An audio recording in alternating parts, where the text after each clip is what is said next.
Exodus chapter 36. Bezalel, therefore, will set to work with Oholiab, and with all the artisans whom the Lord has endowed with skill and understanding in knowing how to do all the work for the service of the sanctuary, just as the Lord has commanded. Moses then called Bezalel and Oholiab, and all the other artisans, whom the Lord had endowed with skill, men whose hearts moved them to come and do the work.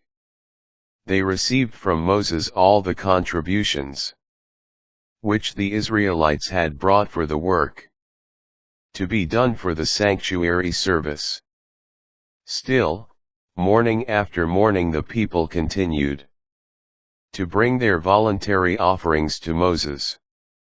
Thereupon all the artisans who were doing the work for the sanctuary came from the work each was doing, and told Moses, "The people are bringing much more than is needed to carry out the work which the Lord has commanded us to do." Moses, therefore, ordered a proclamation to be made throughout the camp. Let neither man nor woman make any more contributions for the sanctuary.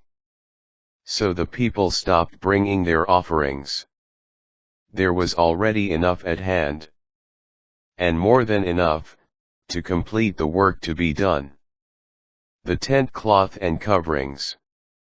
The various artisans who were doing the work made the tabernacle with its 10 sheets woven of fine linen twined, having cherubim embroidered on them with violet, purple, and scarlet yarn. The length of each sheet was 28 cubits, and the width 4 cubits, all the sheets were the same size. 5 of the sheets were joined together, edge to edge, and the other 5 sheets likewise, edge to edge. Loops of violet yarn were made along the edge of the end sheet in the first set, and the same along the edge of the end sheet in the second set. 50 loops were thus put on one inner sheet, and 50 loops on the inner sheet in the other set, with the loops directly opposite each other. Then 50 clasps of gold were made, with which the sheets were joined so that the tabernacle formed one whole. Sheets of goat hair were also woven as a tent over the tabernacle. 11 such sheets were made.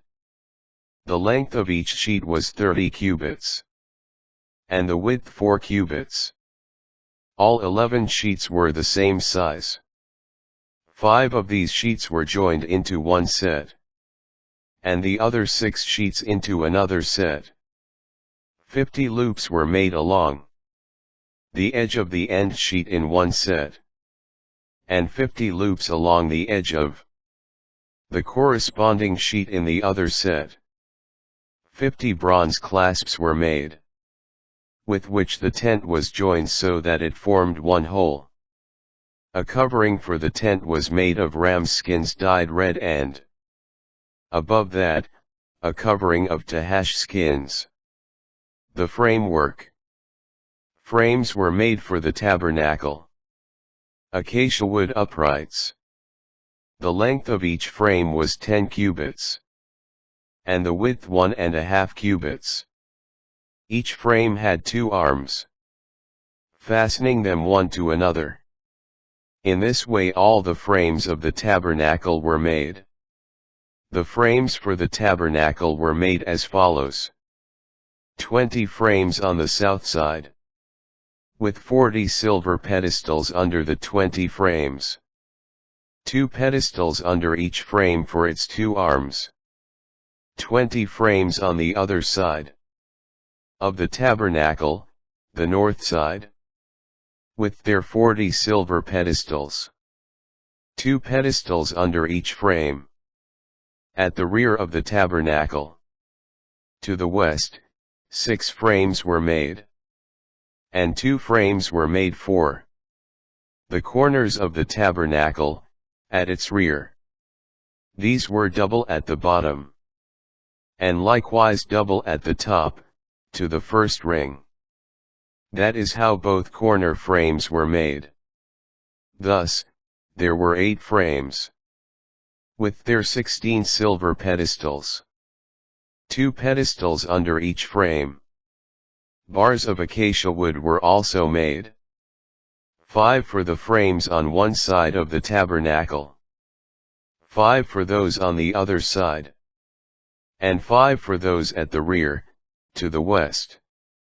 The center bar, at the middle of the frames, was made to reach across from end to end. The frames were plated with gold, and gold rings were made on them as holders for the bars, which were also plated with gold. The veil. The veil was made of violet, purple, and scarlet yarn, and of fine linen twined, with cherubim embroidered on it. 4 gold-plated columns of acacia wood, with gold hooks, were made for it, and 4 silver pedestals were cast for them. The curtain for the entrance of the tent was made of violet, purple, and scarlet yarn, and of fine linen twined, woven in a variegated manner. Its 5 columns, with their hooks, as well as their capitals and bands, were plated with gold. Their 5 pedestals were of bronze.